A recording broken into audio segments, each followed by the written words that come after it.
So, brothers and sisters, thank you again for listening these last 2 days. I pray that you'll be blessed today as well. സൗരന്മാരെ കഴിഞ്ഞ 2 ദിവസമായിട്ട് കേട്ടുകൊണ്ടിരുന്നതിനായിട്ട് നന്ദി. ഇന്നും ഈ അവസാന ദിവസവും നിങ്ങൾ അനുഗ്രഹിക്കപ്പെടുമെന്ന് ഞാൻ പ്രാർത്ഥിക്കുന്നു. Sometimes when we hear a strong message, we can get the impression that we are feeling condemned. ചിലപ്പോഴൊക്കെ നാം വളരെ ശക്തമായിട്ടുള്ള ഒരു സന്ദേശം കേൾക്കുമ്പോൾ നാം ഒരു കുറ്റബോധത്തിൽ അകപ്പെട്ടു പോകുന്നത് പോലെ ഒരു തോന്നലുണ്ടാകാം. But the Bible says in Romans 8 verse 1, എന്നാൽ ബൈബിൾ റോമർ 8-ന്റെ 1-ാം വാക്യത്തിൽ പറയുന്നത്, there is no condemnation for those who are in Christ Jesus. അത് ഇപ്പോൾ ക്രിസ്തുയേശുവിലുള്ളവർക്ക് ഒരു ശിക്ഷാവിധിയും ഇല്ല. We have only got to make sure that we are in Christ Jesus. നാം ക്രിസ്തുയേശുവിൽ ആണ് എന്നുള്ളത് മാത്രം നാം ഉറപ്പാക്കിയാൽ മതി. And this is where the big mistake has been made by people who say just accept Christ once and then you're okay. ഇതാണ് ക്രിസ്തുവിനെ സ്വീകരിക്കുക മാത്രം ചെയ്താൽ നിങ്ങൾ ശരിയാവുമെന്ന് പറയുന്ന ആളുകൾ ചെയ്യുന്ന തെറ്റ്.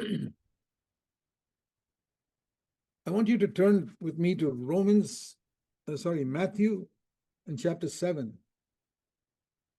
എന്നോടുകൂടെ മത്തായി 7-ാം അധ്യായത്തിലേക്ക് നിങ്ങൾ തിരിയണമെന്ന് ആഗ്രഹിക്കുന്നു. First of all, before Matthew 7, let's go to Matthew 4. അതിനു മുമ്പ് നമുക്ക് മത്തായി 4-ാം അധ്യായത്തിലേക്ക് തിരിയാം. Do you know that the devil can quote God's word to you? പിശാചിന് ദൈവവചനം നിങ്ങളോട് ഉദ്ധരിക്കുവാൻ കഴിയുമെന്ന് നിങ്ങൾക്കറിയാമോ? And the devil doesn't come as a devil. He'll usually come as a preacher. പിശാചായിട്ട് തന്നെ അല്ല നിങ്ങളുടെ അടുക്കൽ വരിക, മിക്കവാറും ഒരു പ്രസംഗകന്റെ രൂപത്തിലായിരിക്കും വരുന്നത്. Because if he comes as a devil, you will run away from him. ഒരു പിശാചിന്റെ രൂപത്തിൽ വരികയാണെങ്കിൽ നിങ്ങൾ അവനെ വിട്ട് ഓടിപ്പോകും. But if he comes and speaks to you through a preacher, you listen to it. എന്നാൽ ഒരു പ്രസംഗകന്റെ രൂപത്തിൽ നിങ്ങളുടെ അടുക്കൽ വന്ന് പ്രസംഗിച്ചാൽ നിങ്ങൾ അത് കേൾക്കും. Especially those who hold a Bible in their hand. പ്രത്യേകിച്ചും ബൈബിൾ കയ്യിൽ പിടിച്ച് വരുന്ന ഒരാൾ. We will discover in the day that Christ comes back. ക്രിസ്തു മടങ്ങി വരുന്ന ദിവസം നിങ്ങൾ കണ്ടെത്തും.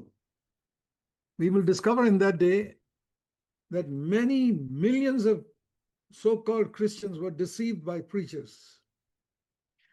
ആ ദിവസം നിങ്ങൾ കണ്ടെത്തുന്നത് കാര്യം പല കോടിക്കണക്കിന് വിശ്വാസികൾ അങ്ങനെയുള്ള പ്രസംഗകരാൽ വഞ്ചിക്കപ്പെട്ടിരിക്കുന്നു എന്നുള്ളത്. And that's why the New Testament warns people to be careful not to be deceived. അതുകൊണ്ടാണ് പുതിയ നിയമം ആളുകൾക്ക് മുന്നറിയിപ്പ് നൽകുന്നത് വഞ്ചിക്കപ്പെടാതിരിക്കേണ്ടതിന്. So if we read the Bible, New Testament carefully, we will never get deceived. നിങ്ങൾ ബൈബിൾ ശ്രദ്ധയോടെ വായിക്കുകയാണെങ്കിൽ നിങ്ങൾ ഒരിക്കലും വഞ്ചിക്കപ്പെടുകയില്ല. Especially the New Testament. പ്രത്യേകിച്ചും പുതിയ നിയമം. I encourage all of you to study the New Testament in depth. ഞാൻ നിങ്ങളെ ഓരോരുത്തരെയും പുതിയ നിയമം ആഴത്തിൽ പഠിക്കുവാനായിട്ട് ഉത്സാഹിപ്പിക്കുന്നു. And if you know English, you can go to the CFC website and we have a verse by verse study of every verse in the New Testament there. നിങ്ങൾക്ക് English അറിയാമെങ്കിൽ CFC വെബ്സൈറ്റിൽ പോയിട്ട് അവിടെ വേഴ്സ് ബൈ വേഴ്സ് പഠനം, ഓരോ വാക്യത്തിന്റെയും പഠനം ഉണ്ട്, പുതിയ നിയമത്തിന്റെ പഠനം. From Matthew chapter 1 to the last verse of Revelation. Mathai 1-ാം അധ്യായം മുതൽ വെളിപ്പാട് പുസ്തകത്തിലെ അവസാന വാക്യം വരെ. You can go to CFC website and look for New Testament verse by verse. CFC വെബ്സൈറ്റിൽ പോയി പുതിയ നിയമത്തിന്റെ new testament verse by verse നോക്കിയാൽ മതി. Please spend a few minutes every day to go there. ദയവായിട്ട് ചില മിനിറ്റുകൾ മാത്രം ഒരു ദിവസം അവിടെ ചെലവഴിക്കുക. Can you spare 15 minutes or 20 minutes a day to study God's word? നിങ്ങൾക്ക് ഒരു ദിവസം 15 20 മിനിറ്റ് ദൈവവചനം പഠിക്കുവാൻ ചെലവഴിക്കാമോ? And if you forget it, at least before you go to bed, make it a rule. I want to spend 15-20 minutes with the Bible. നിങ്ങളത് മറന്നു പോവുകയാണെങ്കിൽ നിങ്ങൾ കിടക്കാൻ പോകുന്നതിന് മുമ്പ് ഒരു നിയമമാക്കി തീർക്കുക, എനിക്ക് 15 20 മിനിറ്റ് ഞാൻ ബൈബിൾ പഠിക്കേണ്ടതുണ്ട് എന്നുള്ളത്. Those who discipline their life will make tremendous spiritual progress. തങ്ങളുടെ ജീവിതത്തിൽ അച്ചടക്കമുള്ളവർ ക്രിസ്തീയ ജീവിതത്തിൽ വളരെ മുന്നേറ്റം ഉണ്ടാക്കും. What are the first spoken words of Jesus' ministry? യേശുവിന്റെ ശുശ്രൂഷയിലെ ഏറ്റവും ആദ്യം പറയപ്പെട്ട വാക്കുകൾ എന്തായിരുന്നു? Immediately after his baptism, the Holy Spirit came upon him. What are the first words he preached? യേശുവിന്റെ സ്നാനത്തിന് ശേഷം പരിശുദ്ധാത്മാവ് വന്ന് ഏറ്റവും ആദ്യം താൻ പ്രസംഗിച്ചത് എന്താണ്? That is in Matthew 4 and verse 4. അത് മത്തായി 4:4 വാക്യം. Those are the first words of his spoken ministry. യേശു സംസാരിക്കുന്ന ശുശ്രൂഷയിൽ ആദ്യമായിട്ട് സംസാരിച്ച കാര്യം ഇതാണ്. Must be very important. അത് വളരെ പ്രധാനപ്പെട്ടതാണ്. He quoted an Old Testament verse from Deuteronomy chapter 8. യേശു ആവർത്തന പുസ്തകം 8-ാം അധ്യായത്തിൽ നിന്നും ഉള്ള പഴയ നിയമത്തിലെ ഒരു വാക്യം ഉദ്ധരിച്ചു. Man, read it in verse 4. Man shall not live on bread alone, but on every word that proceeds out of the mouth of God. 4-ാം വാക്യത്തിൽ നാം വായിക്കുന്നു, മനുഷ്യൻ അപ്പം കൊണ്ട് മാത്രമല്ല ദൈവത്തിന്റെ വായിൽ കൂടി വരുന്ന സകല വചനം കൊണ്ടും ജീവിക്കുന്നു. Now there are two things we have to see very carefully, two words that are important. ഇവിടെ രണ്ട് കാര്യങ്ങൾ ശ്രദ്ധയോടെ കാണണം, രണ്ട് വാക്കുകൾ പ്രധാനപ്പെട്ടതാണ്. We must read the Bible carefully. നാം ബൈബിൾ ശ്രദ്ധയോടെ വായിക്കണം.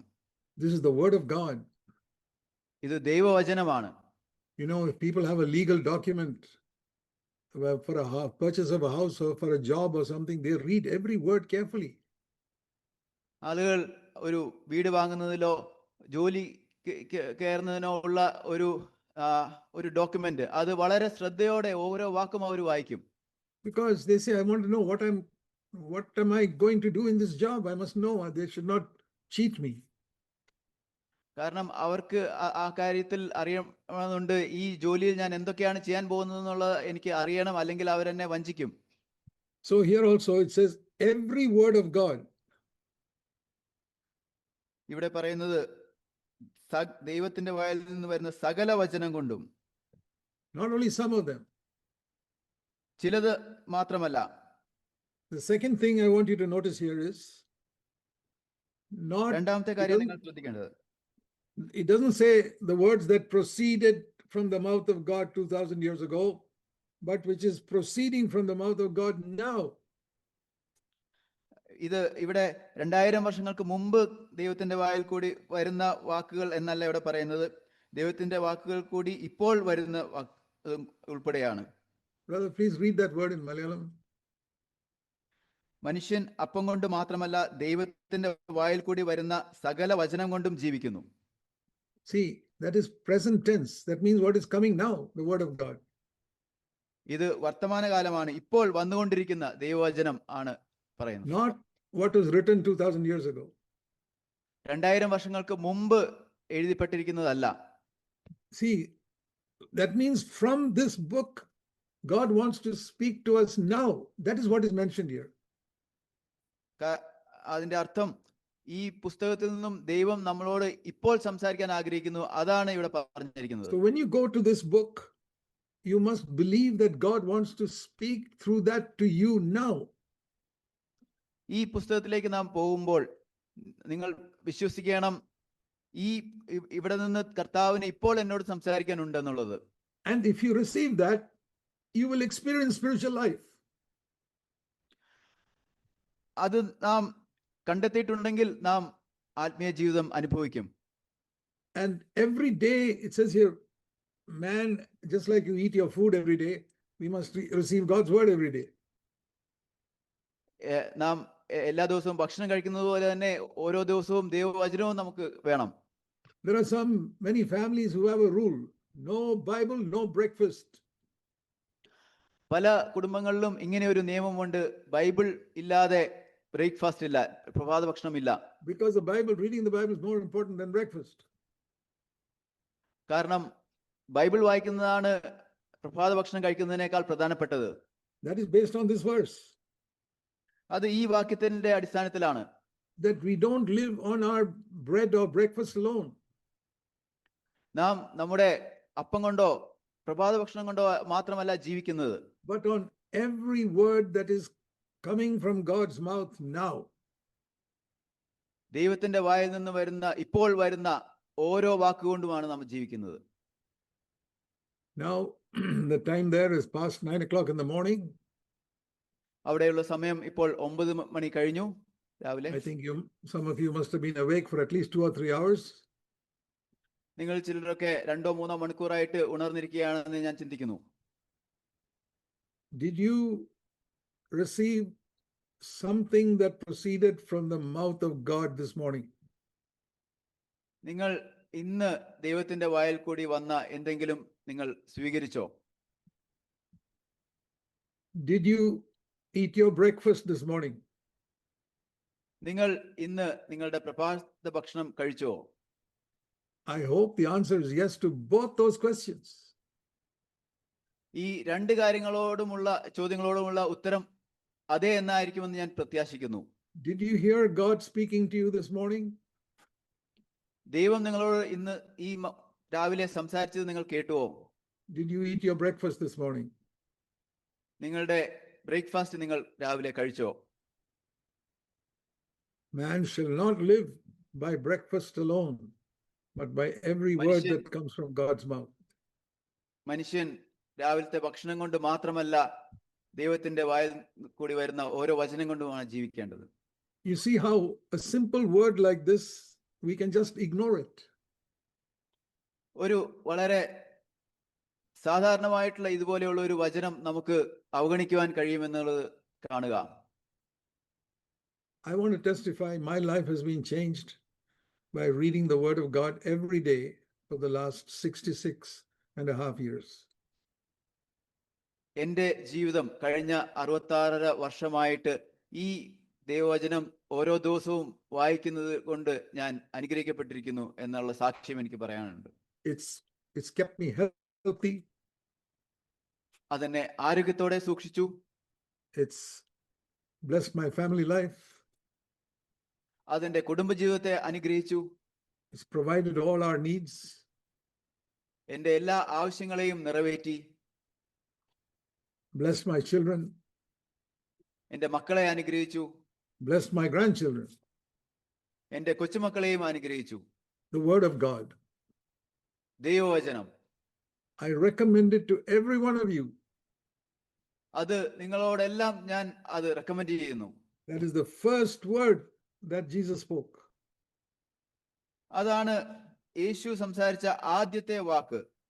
As soon as he was baptized, after 40 days of temptation, first word is, must live by the word of God. യേശു സ്നാനപ്പെട്ട ശേഷം 40 ദിവസങ്ങളിലെ ആ പ്രലോഭനങ്ങൾക്ക് ശേഷം ആദ്യം സംസാരിച്ചത് ഈ വാക്യമാണ്. So, second thing I want you to learn is രണ്ടാമതായിട്ട് നിങ്ങൾ പഠിക്കേണ്ട കാര്യം, that you have to be careful when you read God's word, because the devil also can quote God's word to you. നിങ്ങൾ ശ്രദ്ധയോടെ ആയിരിക്കണം ദൈവവചനം വായിക്കേണ്ടത്. കാരണം പിശാചിനും ആ ദൈവവചനം നിങ്ങളെ ഉദ്ധരിക്കുവാൻ കഴിയും. So when the devil sees you're a person who gives importance to God's word,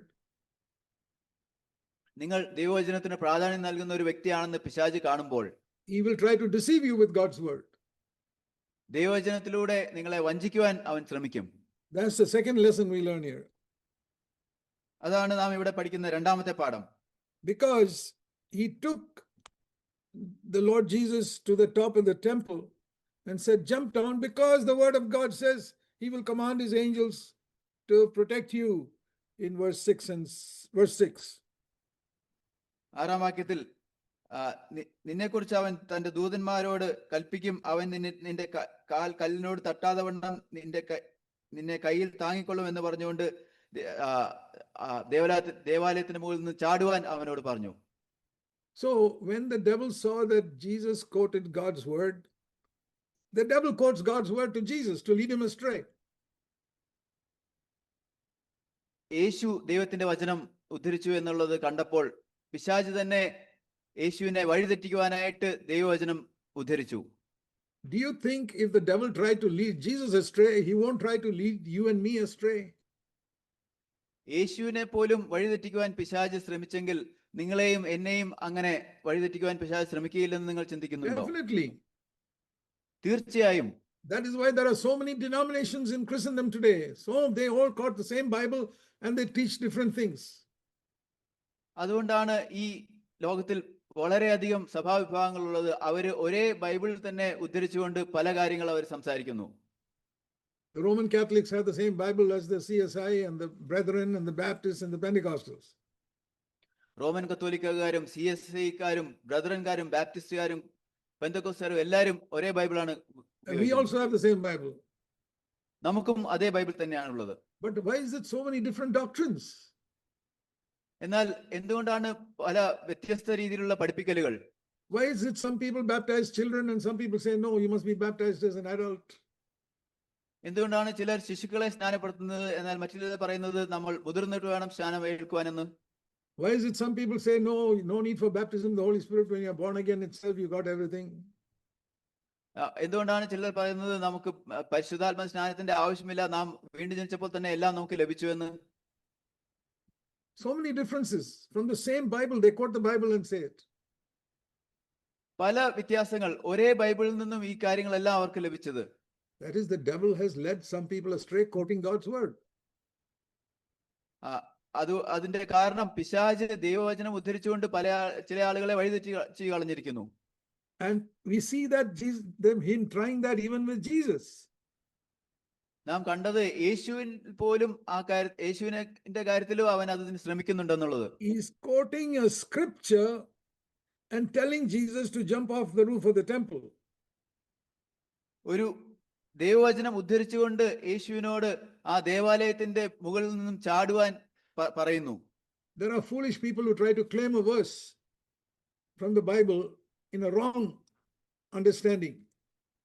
ഭോഷന്മാരായ ആളുകൾ ചില തെറ്റായി മനസ്സിലാക്കിക്കൊണ്ട് ദൈവവചനം ഉദ്ധരിക്കാറുണ്ട്. If somebody jumps off the roof of the temple claiming this promise that the angels will protect me and bear you up that we not dash my foot against a stone, what do you think will happen? ആരെങ്കിലും ഈ ഒരു വചനം അവകാശപ്പെട്ടുകൊണ്ട് നിന്നെക്കുറിച്ച് അവൻ ദൂതന്മാരോട് കൽപ്പിക്കും, അവൻ നിന്റെ കാൽ കല്ലിനോട് തട്ടാതെ വണ്ണം നിന്നെ കയ്യിൽ താങ്ങിക്കൊള്ളും എന്ന് പറഞ്ഞുകൊണ്ട് മേളിൽ നിന്ന് ചാടിയാൽ എന്ത് സംഭവിക്കും? You jump off a roof of a building claiming this verse, what will happen? ഒരു കെട്ടിടത്തിന്റെ മുകളിൽ നിന്നും ഈ വാക്യം ഉദ്ധരിച്ചുകൊണ്ട് ചാടിയാൽ എന്താ സംഭവിക്കുന്നത്? Do you think the angels will protect you? നിങ്ങൾ ചിന്തിക്കുന്നുണ്ടോ ദൂതന്മാർ നിങ്ങളെ കാക്കുമെന്ന്? Definitely not. തീർച്ചയായും ഇല്ല. You will die. നിങ്ങൾ മരിക്കും. So that is why Jesus said, when the devil said it is written, Jesus said in verse 7, on the other hand, it is also written. അതുകൊണ്ടാണ് യേശു ഇങ്ങനെ എഴുതിയിരിക്കുന്നുവല്ലോ എന്ന് പിശാച് പറഞ്ഞപ്പോൾ ഇങ്ങനെയും എഴുതിയിരിക്കുന്നുവല്ലോ എന്ന് യേശു തിരിച്ചു പറഞ്ഞത്. So that is what we need to understand. We must see what is also written. ഇതാണ് നാം മനസ്സിലാക്കേണ്ടത്. ഇങ്ങനെയും എഴുതിയിരിക്കുന്ന കാര്യങ്ങൾ നാം മനസ്സിലാക്കണം. Jesus said, you shall not tempt the Lord your God. യേശു പറഞ്ഞത് 7-ാം വാക്യത്തിൽ നിന്റെ ദൈവമായ കർത്താവിനെ പരീക്ഷിക്കരുത്. So that's the second thing I want to say. When you study God's word, you must make sure that you can compare scripture with scripture so you have a balanced understanding of God's word. ഈ കാര്യം കൂടി നാം പഠിക്കണം.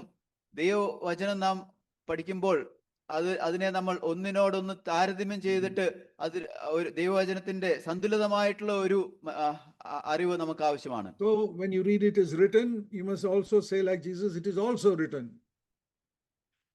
ഇങ്ങനെ എഴുതിയിരിക്കുന്നു എന്ന് നാം കാണുമ്പോൾ യേശു പറഞ്ഞതുപോലെ ഇങ്ങനെയും എഴുതിയിരിക്കുന്നതിനെയും നാം കാണണം. That is like the two wings of a bird. അത് ഒരു പക്ഷിയുടെ രണ്ട് ചിറകുകളെ പോലെയാണ്. If God had created birds with one wing, they'd never be able to fly. They'll just go round and round and round in the same place. ദൈവം പക്ഷികളെ ഒരു ചിറക് കൊണ്ട് ആണ് സൃഷ്ടിച്ചിരുന്നതെങ്കിൽ അവർക്ക് പറക്കുവാൻ കഴിയാതെ അവർ ചുറ്റും കറങ്ങിക്കൊണ്ടേയിരിക്കും. And a believer who reads just one verse in the Bible, one side of it will go on round and round in the same place. ബൈബിളിലെ ഒരു വാക്യം മാത്രം വായിക്കുന്ന വിശ്വാസി ഒരേ ഇടത്തിൽ നിന്നുകൊണ്ട് കറങ്ങിക്കൊണ്ടേയിരിക്കും. So let us continue. നമുക്ക് തുടരാം. In the book of Psalms, have you ever, you frequently read one word called Selah. സങ്കീർത്തനത്തിൽ നാം സേല എന്നുള്ള വാക്ക് ഇടയ്ക്കിടയ്ക്ക് വായിക്കുന്നുണ്ട്. You know what that means? അതിന്റെ അർത്ഥം എന്താണെന്ന് അറിയാമോ? It means just stop and think about that.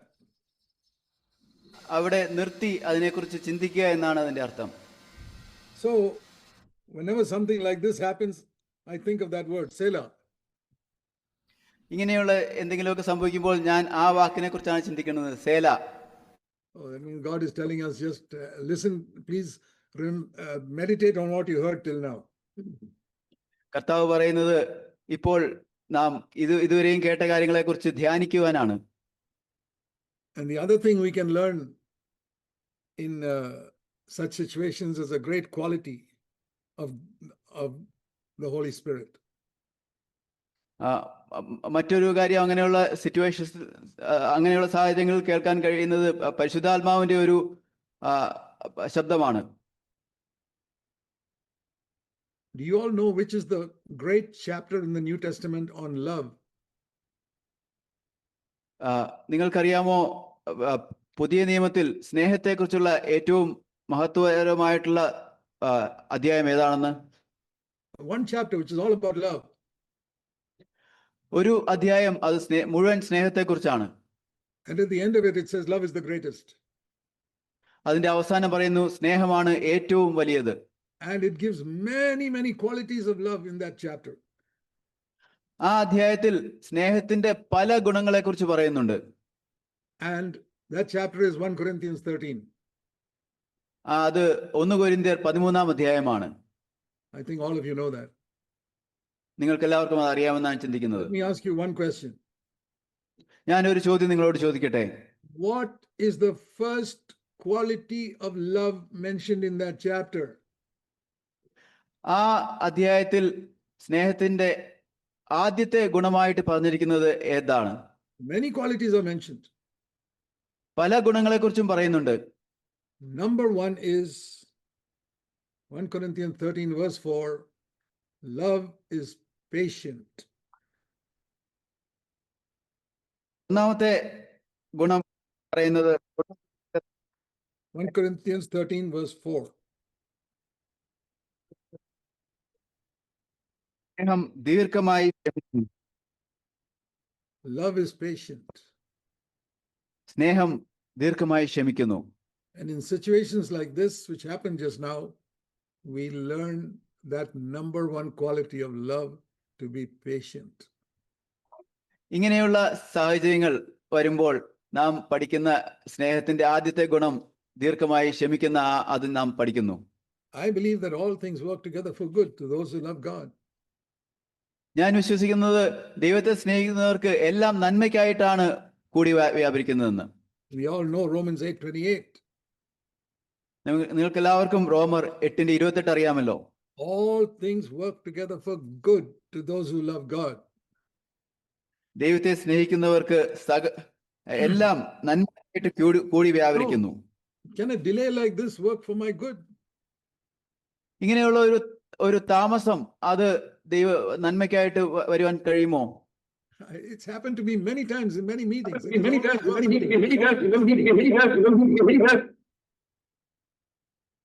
അത് എനിക്ക് വളരെ അധികം സമയം പല പ്രാവശ്യം സംഭവിച്ചിട്ടുണ്ട്.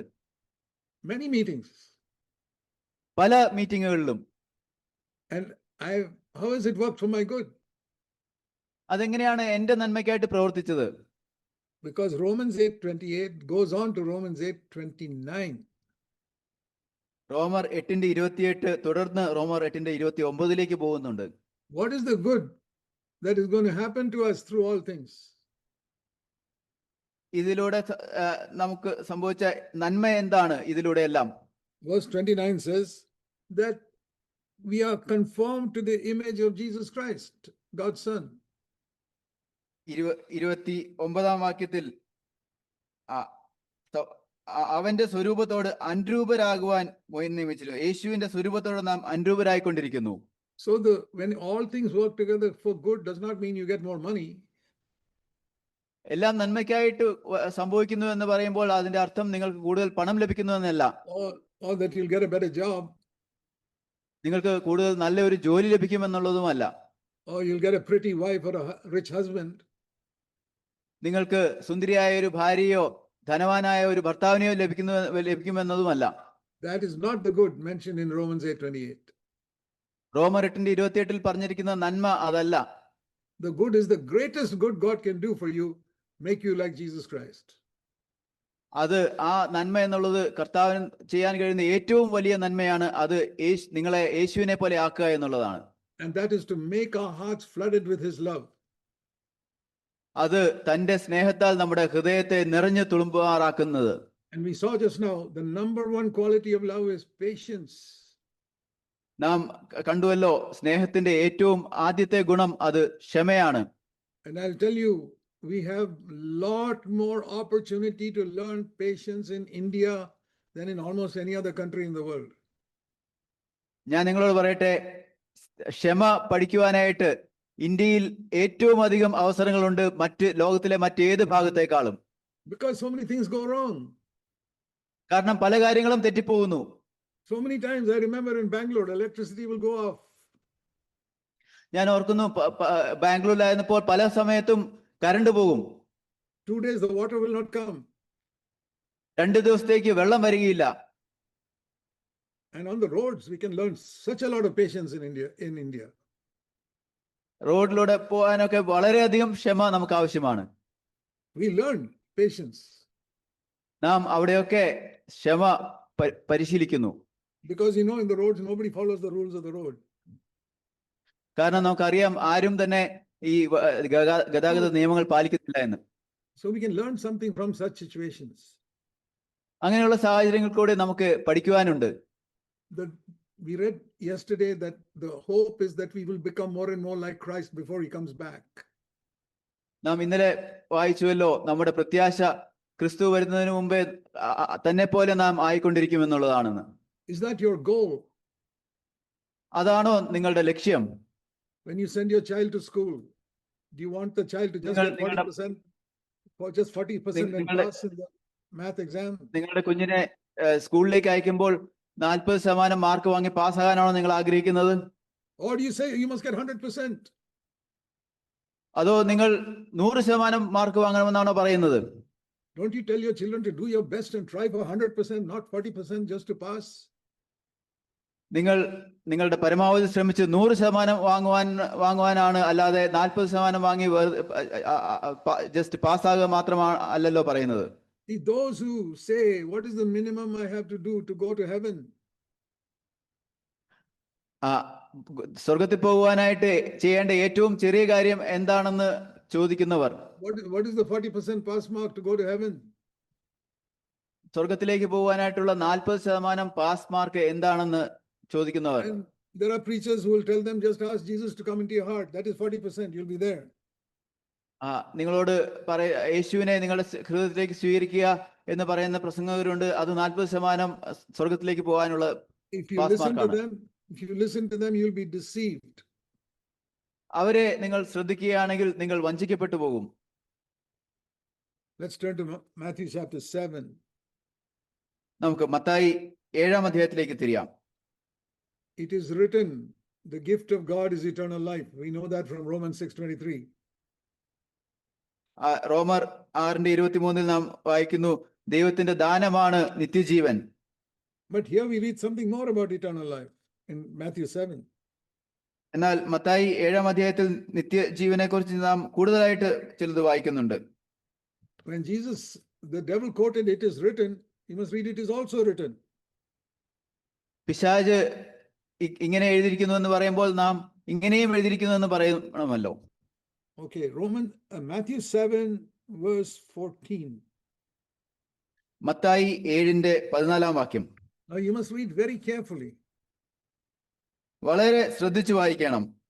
The gate is small and the way is narrow that leads to life, and there are very few who find it. ജീവങ്കിലേക്ക് പോകുന്ന വാതിൽ ഇടുക്കവും വഴി ഞെരുക്കവുമുള്ളത്, അത് കണ്ടെത്തുന്നവർ ചുരുക്കമത്രേ. So I want to ask a simple question. Even a child can answer this. എനിക്ക് ഒരു വളരെ ലളിതമായിട്ടുള്ള ചോദ്യം ചോദിക്കാനുണ്ട്. ഒരു ചെറിയ കുട്ടിക്ക് പോലും അത് ഉത്തരം പറയാൻ കഴിയും. From this verse, ഈ വാക്യത്തിൽ നിന്ന് how do you go to life? Is it only a gate, or is a gate plus a way? നിങ്ങൾ ജീവങ്കിലേക്ക് എങ്ങനെയാണ് പോകുന്നത്? ഒരു വാതിൽ മാത്രമേ ഉള്ളോ, അതോ ഒരു വാതിലും വഴിയും ഉണ്ടോ? Even a 10-year-old reading this verse can give that answer. ഈ വാക്യം വായിക്കുന്ന 10 വയസ്സുള്ള ഒരു കുട്ടിക്ക് പോലും അതിന് ഉത്തരം നൽകാൻ കഴിയും. But many preachers will deceive you. എന്നാൽ പല ഉപദേശിഷ്ടാക്കന്മാരും നിങ്ങളെ തെറ്റിച്ചു കളയും. They'll say it is written, the gift of God is eternal life, Romans 6:23. അവര് പറയും ദൈവത്തിന്റെ ദാനമാണ് നിത്യജീവൻ, റോമർ 8:6-23. What do you do with the gift? Just receive it. നിങ്ങൾ അത് സ്വീകരിക്കുക മാത്രം ചെയ്താൽ മതി. What do you do with the gift? Just receive it. ഒരു ദാനം നിങ്ങൾ എന്താണ് ചെയ്യുന്നത്? അത് നിങ്ങൾ സ്വീകരിക്കുന്നു. So they say just receive it, you got eternal life. അവര് പറയും അത് സ്വീകരിച്ചാൽ മതി, നിങ്ങൾക്ക് നിത്യജീവൻ ലഭിച്ചു. Because they say it is written, the gift of God is eternal life. കാരണം അങ്ങനെ എഴുതിയിരിക്കുന്നുവല്ലോ, നിത്യജീവൻ എന്നാൽ ദൈവത്തിന്റെ ദാനമാണെന്ന്. So I say like Jesus, it is also written that there is a way after the gate that leads to eternal life. ഞാൻ യേശു പറഞ്ഞതുപോലെ പറയുന്നു, ഇങ്ങനെയും എഴുതിയിരിക്കുന്നു, ആ വാതിലിന് ശേഷം ഒരു വഴിയുമുണ്ട് നിത്യജീവനിലേക്ക് നയിക്കുന്നത്. So Jesus was not deceived by the devil, and you should not be deceived by the devil with one verse. യേശു പിശാചിനാൽ വഞ്ചിക്കപ്പെടാതിരിക്കുന്നത് പോലെ നിങ്ങളും ഒരു വാക്യം കൊണ്ട് വഞ്ചിക്കപ്പെട്ടു പോകരുത്. So what does this mean? ഇതിന്റെ കൊണ്ട് അർത്ഥമാക്കുന്നത് എന്താണ്? Let me tell you, there is a gate and there is a way that leads to life. ഒരു വാതിൽ, അതിനുശേഷം നിത്യജീവനിലേക്ക് നയിക്കുന്ന ഒരു വഴിയും ഉണ്ട്. You know, Hebrews 12 says, let us run with patience the race that is set before us. Hebrews 12:2.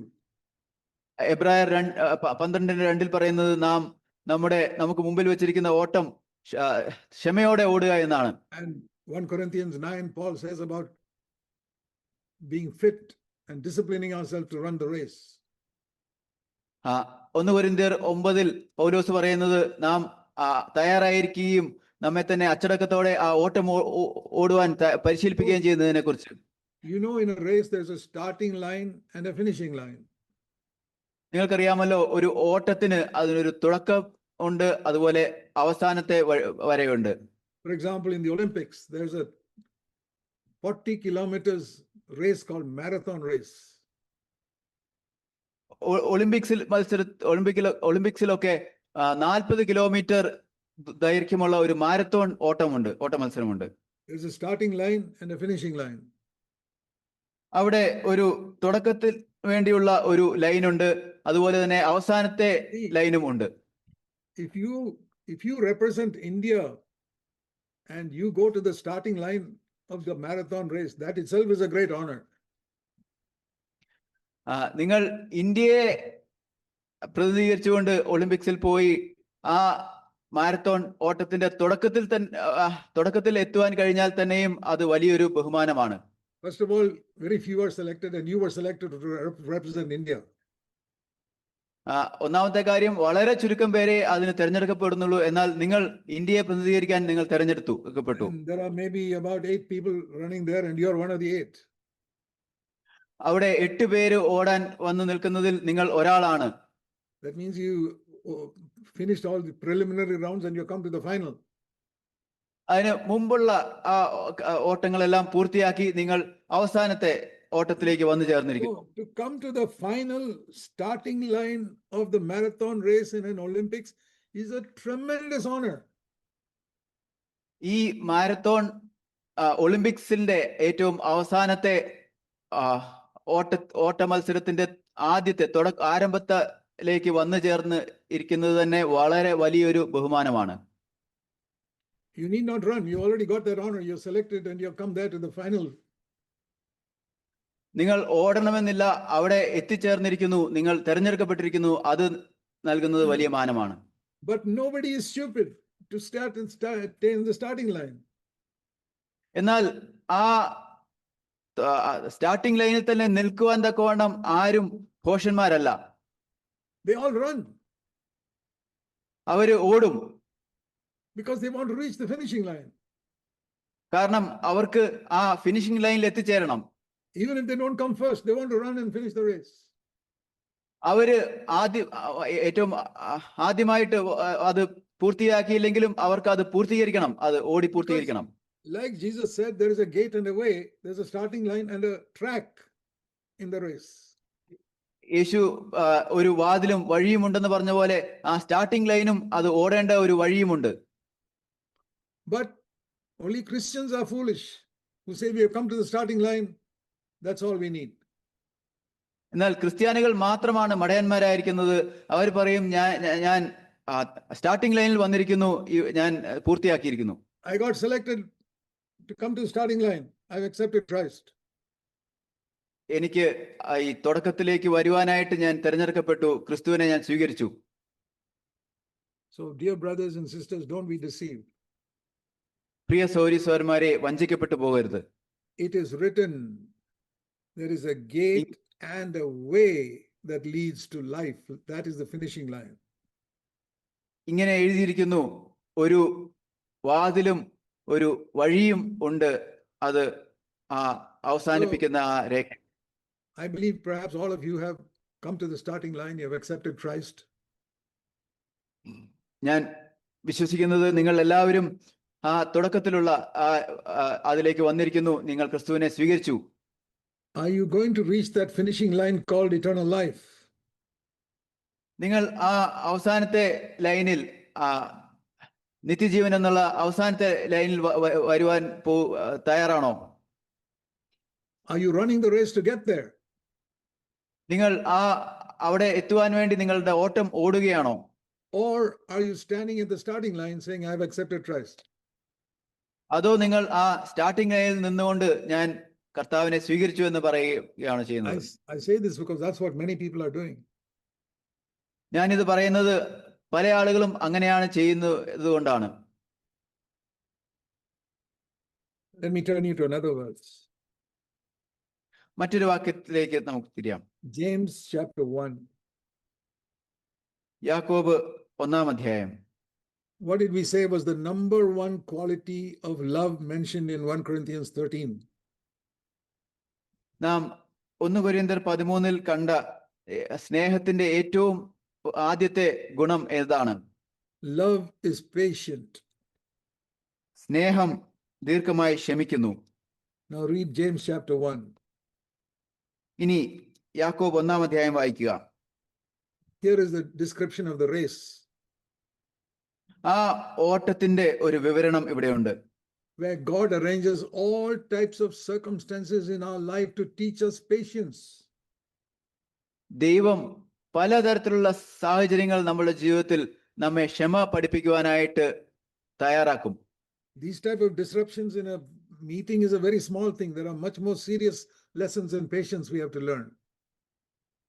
ഈ മീറ്റിംഗിൽ ഇടയ്ക്ക് വരുന്ന ഈ തടസ്സങ്ങളൊക്കെ അത് ചെറിയ കാര്യങ്ങളാണ്, അതിലും വലിയ കാര്യങ്ങൾ ഈ ക്ഷമ പഠിക്കുവാനായിട്ട് ദൈവം ഒരുക്കുന്നതുണ്ട്. It says here in James 1:4. ഇവിടെ James 1:3.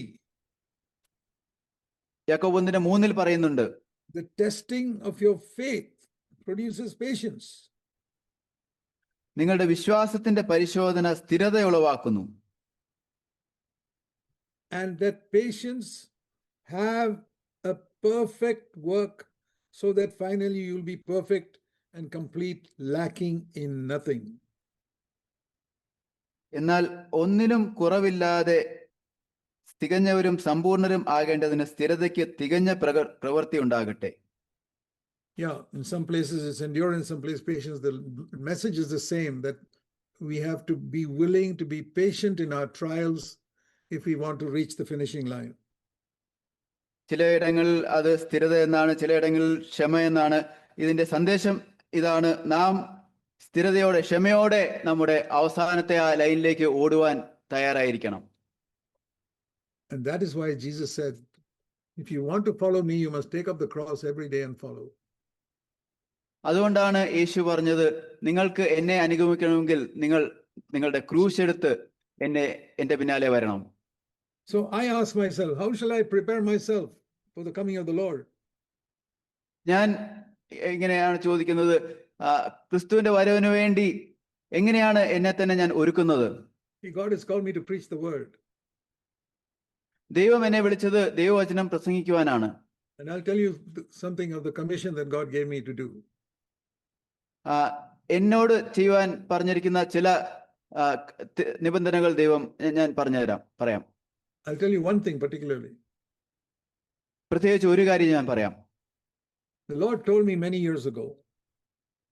പല വർഷങ്ങൾക്ക് മുമ്പ് ദൈവം എന്നോട് പറഞ്ഞു, look carefully and listen carefully to what all the Christian preachers are preaching.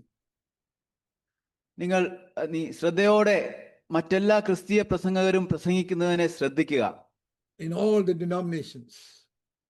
മറ്റെല്ലാ സഭാവിഭാഗങ്ങളിലും ഒക്കെ പ്രസംഗിക്കുന്നത്. I listen to Roman Catholics, I listen to CSI, I listen to Pentecostal brethren, all groups, I've listened to their messages.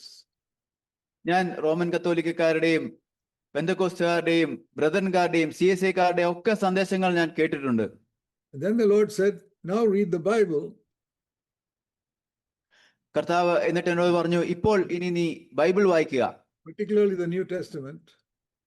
പ്രത്യേകിച്ചും പുതിയ നിയമം. And the words of Jesus especially. പ്രത്യേകിച്ചും യേശുവിന്റെ വാക്കുകൾ. And compare the two and see which are the words of Jesus in the New Testament that people are not preaching. അത് താരതമ്യം ചെയ്തിട്ട് യേശുവിന്റെ വാക്കുകൾ, പുതിയ നിയമത്തിലെ യേശു സംസാരിച്ച കാര്യങ്ങളിൽ മറ്റുള്ളവർ പ്രസംഗിക്കാത്തത് എന്താണെന്ന് കണ്ടുപിടിക്കുക. And the Lord said, your commission is to preach that. കർത്താവ് പറഞ്ഞത്, നിന്റെ നിയോഗം അത് പ്രസംഗിക്കുവാനാണ്. That is why you don't hear me preaching much about all the things other people are preaching. അതുകൊണ്ടാണ് മറ്റ് പല പ്രസംഗകരും പ്രസംഗിക്കുന്ന കാര്യങ്ങളെ കുറിച്ചൊന്നും ഞാൻ അധികം പ്രസംഗിക്കാത്തത്. Because the Lord has commissioned me to preach the things which other people are not preaching, which are in the Bible. കാരണം ദൈവം എനിക്ക് ബൈബിൾ എന്നെ ഏൽപ്പിച്ചിരിക്കുന്ന നിയോഗം മറ്റുള്ളവർ പ്രസംഗിക്കാത്ത ബൈബിളിലുള്ള കാര്യങ്ങൾ പ്രസംഗിക്കാൻ വേണ്ടിയാണ്. Because thus the Lord said, you'll prepare my people for my coming.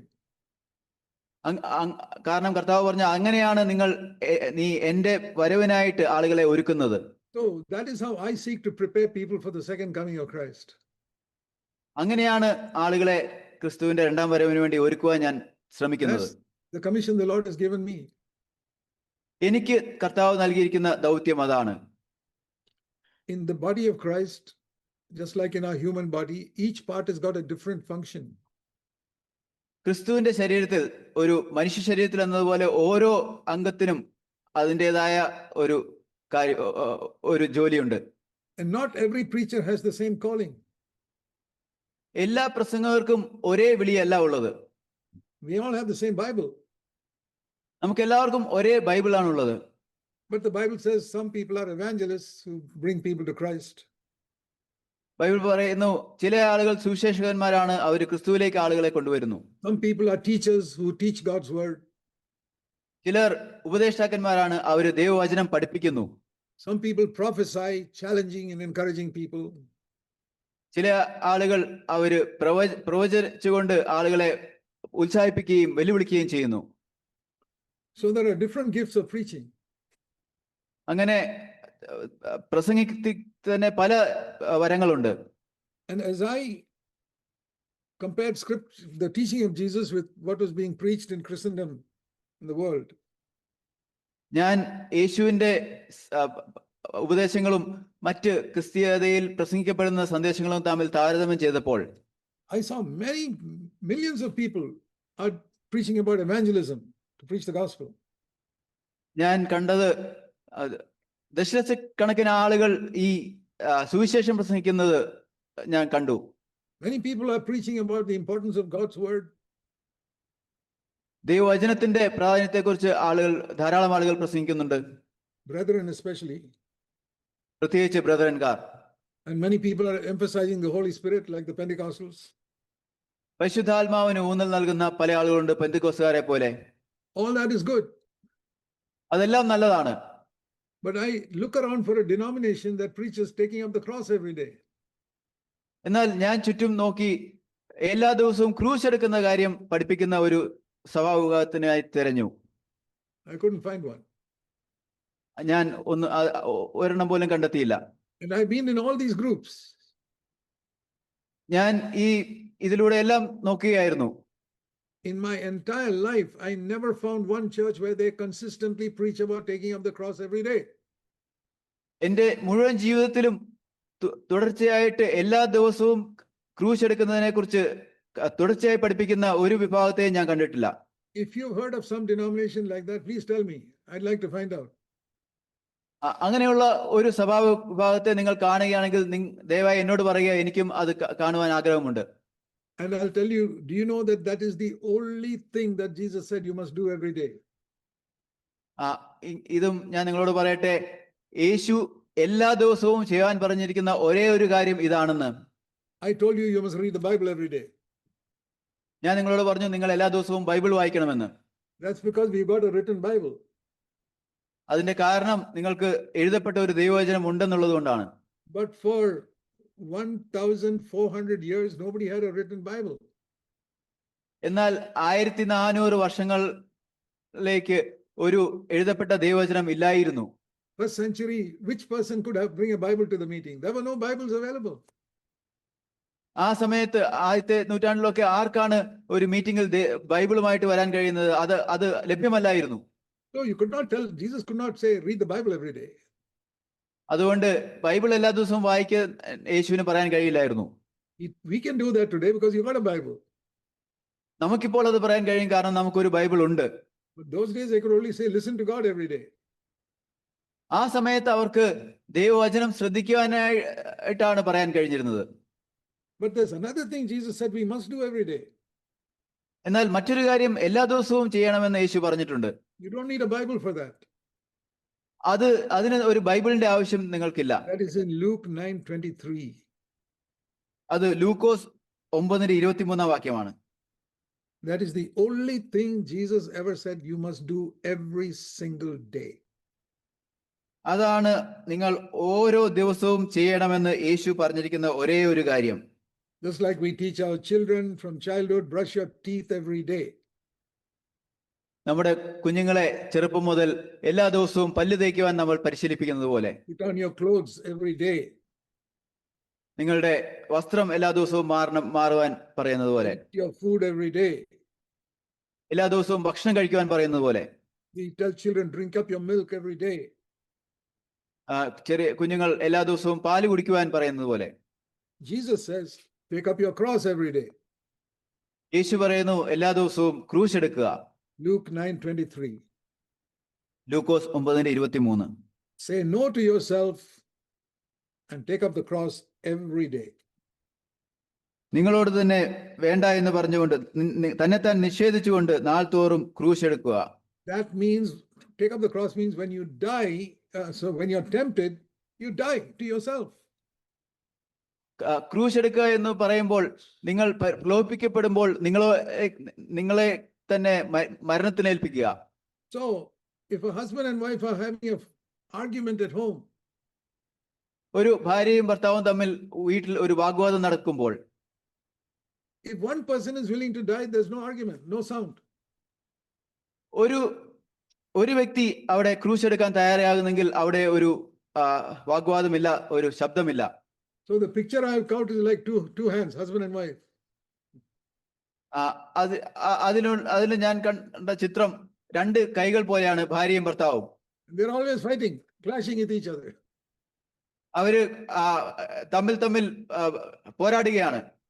If one person says, I die to myself, ഒരാൾ പറയുകയാണ് ഞാൻ മരിക്കുന്നു, no more sound, അവിടെ ശബ്ദമില്ല, no fighting. അവിടെ പോരാട്ടമില്ല. What a peaceful home yours will be if one person dies. To self. ഒരു വ്യക്തി തന്റെ സ്വയത്തിന് മരിക്കുന്നുവെങ്കിൽ അവിടെ എത്ര സമാധാനപരമായിട്ടുള്ള ഒരു വീടായിരിക്കും അത്. You may blame your husband or your wife. നിങ്ങളുടെ ഭാര്യയോ ഭർത്താവോ ആരെങ്കിലും ഒരാൾ. But the clash is coming because nobody is willing to die.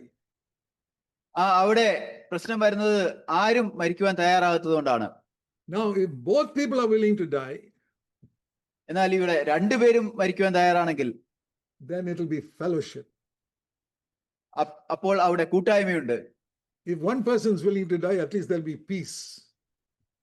ഒരു വ്യക്തി മരിക്കുവാൻ തയ്യാറാണെങ്കിൽ അവിടെ സമാധാനമെങ്കിലും ഉണ്ട്. So there are 3 stages. 3 പടികളുണ്ട്. Conflict, അവിടെ പ്രശ്നങ്ങൾ, or peace, അല്ലെങ്കിൽ സമാധാനം, or fellowship. അല്ലെങ്കിൽ കൂട്ടായ്മ. The solution is take up the cross and die to yourself. അതിന്റെ പരിഹാരം ക്രൂശ് എടുത്തുകൊണ്ട് സ്വയത്തിന് മരിക്കുക. I'm not practicing what I'm not preaching what I've not practiced.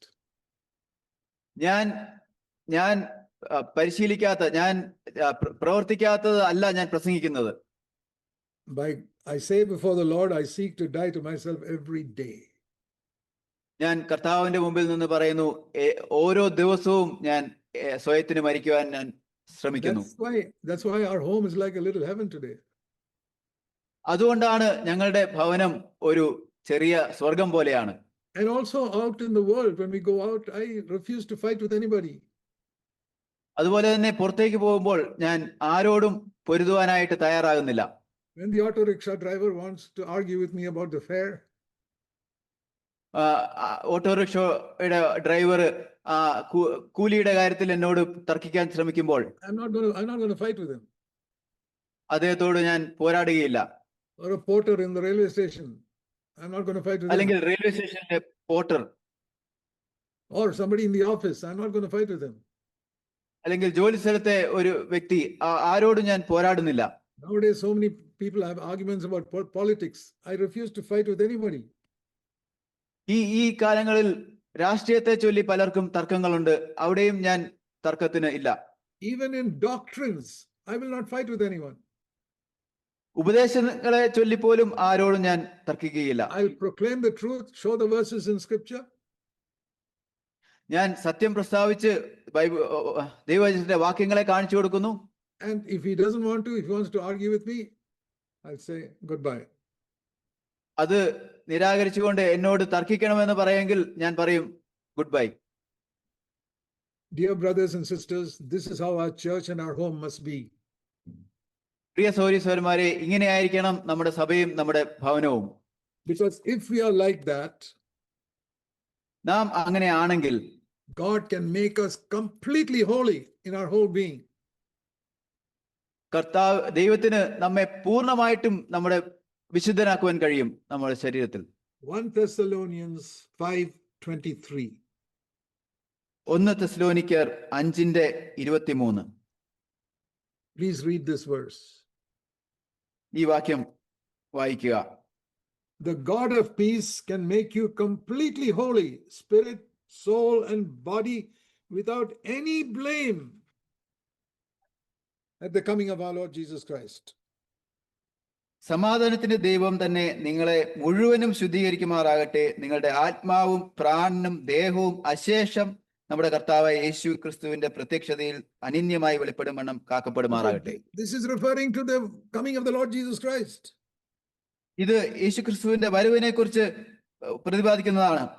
That if you live in peace, the God of peace will make you completely holy and ready for the coming of Christ. നിങ്ങൾ സമാധാനത്തിൽ ജീവിക്കുകയാണെങ്കിൽ സമാധാനത്തിന്റെ ദൈവം നിങ്ങളെ മുഴുവനും ശുദ്ധീകരിക്കും. Spirit, soul, and body means my whole personality will become like Jesus Christ.